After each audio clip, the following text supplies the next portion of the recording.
Hi நண்பா, எல்லாருக்குமே பெரிய வணக்கம். நான் உங்கள் சந்துரு பேசுகிறேன். எல்லோரும் எப்படி இருக்கீங்க? எல்லோரும் சூப்பராக ஹாப்பியாக இருக்கு நண்பா. நானும் பார்த்தீங்கன்னா சூப்பராக இருக்கேன். ஸோ IQoo இந்த ஸ்மார்ட் ஃபோன் பிராண்டை பற்றி நான் என்ன சொல்கிறது, ஒரு முன்னாள் OnePlus அதுதான் பார்த்திங்கன்னா கரெக்டான ஒரு டேர்மாக இருக்கும். ஏன்னா OnePlus இப்படி தான், மற்ற பிராண்ட் வந்து ஸ்பெக் வைஸ் கேமரா வைஸ் என்னென்ன கொடுக்குறானோ அதை விட ரேட்டு கம்மியாக பார்த்திங்கன்னா OnePlus வந்து லான்ச் பண்ணிகிட்டு இருந்தாங்க. இப்போ OnePlusம் பார்த்திங்கன்னா சாம்சங்க்கு நிகராக நாங்கள் லான்ச் பண்ணுறோன்னு 70,000 80,000 போடுறாங்க. ஆனால் அந்தளவுக்கு ஒருத்தர் இருக்க மாட்டேங்குது. இப்போ அந்த இடத்த பார்த்திங்கன்னா IQoo தான் பார்த்திங்கன்னா சேரை போட்டு உக்காந்துருக்காப்புல, ஃப்ளாக்ஷிப் கில்லர் அப்படின்ற ஒரு நேம் டேக்கோட. இது என்னோடய ஒப்பீனியன். நீங்கள் IQoo பற்றி என்ன நினைக்கிறீங்க? நீங்கள் IQoo ஸ்மார்ட் ஃபோன் யூஸ் பண்ணி ஏதாச்சும் நெகட்டிவாக பேக் ஃபயர் ஆயிருக்கா அப்படின்றதை கமெண்ட்ஸை சொல்லுங்கள். இல்லை நல்லா தான் இருக்குது அப்படின்னாலும் கமெண்ட்ஸை சொல்லுங்கள். பார்க்குறவங்களுக்கு என்ன ஏதுன்னு ஒரு ஐடியா கிடைக்கும். ஓகேவா? இப்போ சைனாவில் பார்த்தீங்கன்னா கூடிய சீக்கிரம், அதாவது ஜூலை ஃபஸ்ட் வீக்லேயே பார்த்தீங்கன்னா IQoo 11s அப்படின்ற ஒரு ஸ்மார்ட் ஃபோனு லான்ச் பண்ண போகிறாங்க. இது வந்து ஒரு ஃபஸ்ட்டு குளோபலாக இதுதான் பார்த்திங்கன்னா ஒரு ப்ராசரோடு வரப்போகுது. அது என்ன ஏதுன்றதை சொல்லிடுறேன். இந்தியாவில் பார்த்திங்கன்னா கூடிய சீக்கிரம் வரும். ஆனால் அது எப்போ வரும் அப்படின்ற டேட்டு பார்த்திங்கன்னா கன்ஃபார்ம் ஆகலை. இப்போ IQoo 11ஸோட ஸ்பெக்கை வந்து நான் சொல்கிறேன், நீங்களே என்ன ஏது அப்படின்றத முடிவு பண்ணிக்கோங்க. விவோட சப் பிராண்டு தான் பார்த்திங்கன்னா IQoo. அவங்களோட சர்வீஸ் சென்டரை வச்சு தான் பார்த்திங்கன்னா நம்மளும் IQoo ஃபோன்ஸை ஆத்தரைஸ் சர்வீஸ் சென்டரை கொடுத்து பண்ணிக்கிட்டு இருக்கோம். அதே மாதிரி விவோவோட இருக்கிற மேக்ஸிமம் டெக்னாலஜி பார்த்திங்கன்னா IQooலையும் கொடுப்பாங்க. ஆனால் பேரை மட்டும் லைட்டாக மாற்றிடுவாங்க.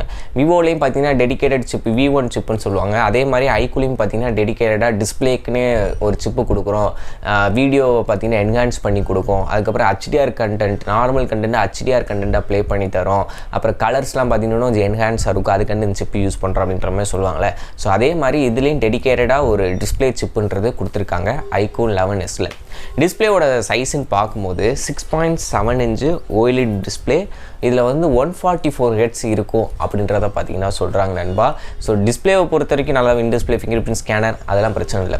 இப்போ ப்ராசர் வரும்போது Snapdragon 8+ Gen 2 ப்ராசர் பார்த்தீங்கன்னா யூஸ் பண்ணியிருக்காங்களாம். இதுதான் ஃபஸ்ட்டு ஒரு ஆண்ட்ராய்டு ஸ்மார்ட் ஃபோனில் வருது அப்படின்ற மாதிரி சொல்கிறாங்க. Qualcomm இன்னும் அஃபிஷியலாக பார்த்தீங்கன்னா எந்த ஒரு பிராண்டுக்கு இது வரைக்கும் OnePlusஸாக இருக்கட்டும் மற்றதுக்கெலாம் பார்த்தீங்கன்னா 8+ Gen 2 வந்து இன்னும் கொடுக்கல. சாம்சங்கில் உள்ளது பார்த்தீங்கன்னா 8 Gen 2. அது வந்து ஓவர் கிளாக் எக்ஸ்க்ளூசிவாக சாம்சங்கோட கோஆர்டினேட் பண்ணி கிளாக் ஸ்பீடு வந்து இன்க்ரீஸ் பண்ணி கொடுத்துருக்கோம் அப்படின்ற மாதிரி சொல்லியிருந்தாங்களே. அதே தான், அது வந்து கிளாக் ஸ்பீட் இன்க்ரீஸ்ன்றதை மென்ஷன் பண்ணி எக்ஸ்க்ளூசிவாக சாம்சங் மட்டும் கொடுத்தோம் அப்படின்றத சொல்கிறாங்க.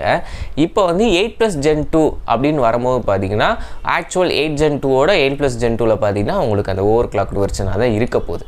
So bench mark score run பண்ணும்போது பார்த்தீங்கன்னா எனக்கு தெரிஞ்சு சாம்சங்கும் இதுவும் ஈக்குவலாக வரணும். அப்படி தான், அதுதான் மேட்ரு. அதில் வேறு பேரில் லான்ச் பண்ணியிருக்காங்க Qualcomm. இதில் வந்து 8+ Gen 2ன்னு நமக்கு தெரிஞ்ச பேரில் பார்த்தீங்கன்னா லான்ச் பண்ணியிருக்காங்க. நார்மல் ப்ராசரோட ஓவர் கிளாக் ப்ராசர். இதுக்கப்புறம் பார்த்திங்கன்னா அடுத்தடுத்து OnePlus, ரியல்மி அப்படின்னு சொல்லிட்டு ஒவ்வொரு பிராண்டும் பார்த்திங்கன்னா கொண்டு வந்துடுவாங்க. அதில் பிரச்சனை இல்லை. இருந்தாலும் IQoo கிளைம் பண்ணுற 8+ Gen 2 அந்த பேரில் வரதை மொதல் ஃபோனு நாங்கள் தான் அப்படின்ற மாதிரி சொல்லிக்கிட்டு இருக்காங்க. ஸோ ப்ராசர் வைஸ் உங்களுக்கு தெரியும், டாப் ஃப்ளாக்ஷிப் ப்ராசர் இன்றைக்கி தேதிக்கு. ஸோ அதுதான் பார்த்திங்கன்னா ப்ளஸ் ஆண்ட்ராய்டில் பார்த்தீங்கன்னா அதுதான் இப்போதைக்கு பீக்கில் இருக்கிற ப்ராசர் அது கொடுத்துருக்காங்க. ஸோ பெர்ஃபார்மன்ஸ் வைஸ் கவலையே பட தேவையில்லை. அடுத்து பேட்டரியில் பார்த்தீங்கன்னா 4700 mAh battery, 200 வாட்ஸுக்கான fast charger.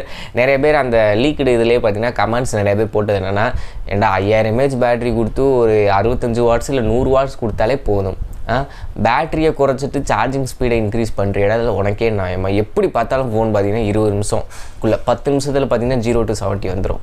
So இது வந்து ஒரு நல்ல விஷயந்தான். ஆனால் ஒன்றுக்கு போயிட்டு வர கேப்லையாட எவனாச்சும் அவ்வளோ அவசரத்துலையாடா இருக்காங்க அப்படின்ற மாதிரி தான் இருக்குது. பேட்ரி லைஃப் தான் இன்றைக்கி தேதிக்கு ரொம்ப முக்கியமாக கருதப்படுது. நீ ஒரு 1 hour கூட சார்ஜிங் டைம் எடுத்துக்கோ. ஆனால் நாங்கள் காலையில் வெளியே போகிறோம் அப்படின்னா ஈவினிங் சாயங்காலம் வீட்டுக்கு வர வரைக்கும் பேட்டரி பேக்கப் தாங்கணும். பெர்ஃபார்மன்ஸ் நல்லா கொடுக்குறீங்க, கேமரா நல்லா கொடுக்குறீங்க, டிஸ்பிளே நல்லா கொடுக்குறீங்க அப்படின்னா அதுக்கு எல்லாத்துக்கும் பவர்ன்றது ரொம்ப முக்கியம். அது வேகமாக ட்ரைன் ஆச்சு அப்படின்னா ரொம்ப கஷ்டம்தான். ஸோ அதுதான் நிலவரம். இப்போ உள்ள எல்லா பிராண்டுமே அப்படி தான் போயிட்டுருக்காங்க. இப்போதைக்கு டிஸ்பிளேலையும் கேமராலையும் கான்சன்ட்ரேட் பண்ணி இனோவேட்டிவாக எல்லா ஸ்மார்ட் ஃபோனும் வருது. இன்னும் கொஞ்ச நாளில் பார்த்தீங்கன்னா பேட்டரியை மையமாக வச்சு இனோவேட்டிவாக ப்ராடக்ட் வரும்போது மட்டும்தான் இந்த பேட்ரி கன்சப்ஷன் எப்படிலாம், பேட்டரியோட சைஸை குறைச்சிட்டு எப்படி அதோட திறனை அதிகரிக்கலாம், எப்படி லைஃப் டைம் அதிகரிக்கலாம் அப்படின்னு ரிசர்ச் நேரம் பண்ணிட்டு தான் இருப்பாங்க. நம்ம புழக்கத்துக்கு வரதுக்கு இன்னும் வித்தின் ஒரு 2 to 3 years ஆயிரும்னு நினைக்கிறேன். என்னன்ற வெயிட் பண்ணி பார்ப்போம். 4700 mAh பேட்டரின்றது இந்த ஸ்பெக்கில் உள்ள ஃபோன் ஃபோனுக்கு கொஞ்சம் கம்மி தான் நான் பார்க்குறேன். அடுத்து கேமரா வரும்போது 50 மெகாபிக்சலுக்கான பிரைமரி சென்சார் IMX866 சோனியோட சென்சார் வந்து கொடுத்துருக்காங்க. வித் ஆப்டிக்கல் இமேஜ் ஸ்டெபிலைசரோட இருக்குது.